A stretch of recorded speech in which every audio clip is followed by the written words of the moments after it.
નમસ્કાર મિત્રો હું છું સુનિલ પટેલ। મિત્રો, મનની અદ્ભુત શક્તિ વિચાર શક્તિ ભાગ 2 માં આપનું સ્વાગત છે। મિત્રો, વિચાર એક મનુષ્યની એવી શક્તિ છે કે જેના દ્વારા એની ઈચ્છિત વસ્તુ, ઈચ્છિત લક્ષ્યને પ્રાપ્ત કરી શકે છે। વિચારોમાં ચુંબકીય શક્તિ છે, વિચારોમાં પારાવાર તાકાત છે। મિત્રો, રામાયણ તો તમે વાંચ્યું જ હશે, રામાયણ સિરિયલ પણ જોઈ જ હશે। રામાયણમાં એક પાત્ર છે સબરીબાઈ। તો સબરીબાઈ ને ફક્ત એક જ આશા હોય છે કે મારે ભગવાન શ્રીરામના દર્શન કરવા છે। એના મનમાં એક જ વિચાર રમતો હોય છે, ફક્ત રામનો। એ બસ રામનો જ જપ કરતી રહે છે, રામનું નામ લેતી રહે છે, રામના જ વિચાર કરતી રહે છે। અને એ ભગવાન શ્રીરામના વિચારોએ જ, ભગવાન શ્રીરામને મળવાના વિચારોએ જ ભગવાન શ્રીરામને એની પાસે લઈ આવે છે અને એક દિવસ એને ભગવાન શ્રીરામના દર્શન થાય છે।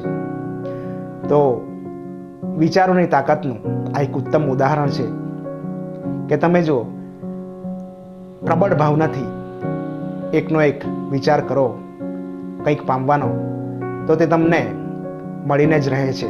વિચારોમાં એટલી ચુંબકીય શક્તિ છે કે વિશ્વની કોઈ પણ વસ્તુને તમારી સુધી લાવી આપે છે। એવી પ્રબળ શક્તિ છે વિચાર શક્તિ। મિત્રો, આપણે જે વિચાર કરીએ છીએ એનું એક ચુંબકીય ક્ષેત્ર બને છે અને દરેક વ્યક્તિમાં આ મેગ્નેટિક ફિલ્ડ હોય છે। અને તમે નહીં માનશો મિત્રો, આપણે કોઈક વ્યક્તિને મળીને ખુશ થઈ જઈએ છીએ અને કોઈક વ્યક્તિને જોઈને આપણને ગમતું નથી। તો જેના મનમાં જેવા વિચારો ચાલતા હોય એવું જ એની અંદર અને બહાર ચુંબકીય ક્ષેત્ર બને છે। વિચારો ખુદને તો અસર કરે જ છે, પરંતુ બહાર પણ એ પોતાની અસર દાખવે છે। મિત્રો, જો કોઈ વ્યક્તિ નબળા વિચારો કરતું હોય, દુઃખના વિચારો કરતું હોય અને આશાવિહીન રહેતું હોય, તો એવા જ એના અંદરથી તરંગો નીકળે છે અને સામેની વ્યક્તિને એ ગમતી નથી,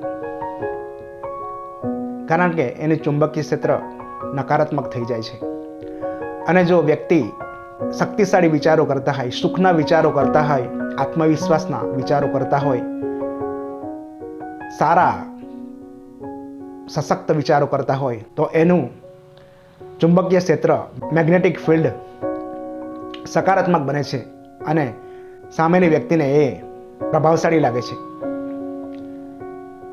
અને આપણે જો ખરેખર સકારાત્મક વિચારો કરીએ ને, તો આપણું ચુંબકીય ક્ષેત્ર, આપણું આભામંડળ ખૂબ જ મજબૂત બને છે અને દરેકને આપણું વ્યક્તિત્વ પ્રભાવશાળી લાગે છે।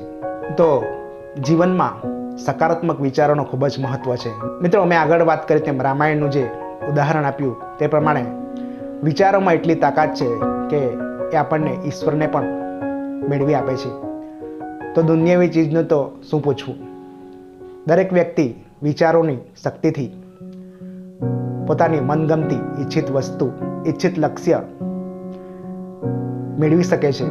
પરંતુ મિત્રો, સકારાત્મક વિચારોની સાથે મહેનત પણ એટલી જ જરૂરી છે, સકારાત્મક ભાવના પણ જરૂરી છે, તો જ આપણે જીવનમાં પ્રગતિ કરી શકીએ। એટલે મિત્રો, વિચારોનું મહત્વ સમજવા જેવું છે। ફરી મળીશું ભાગ 3 માં।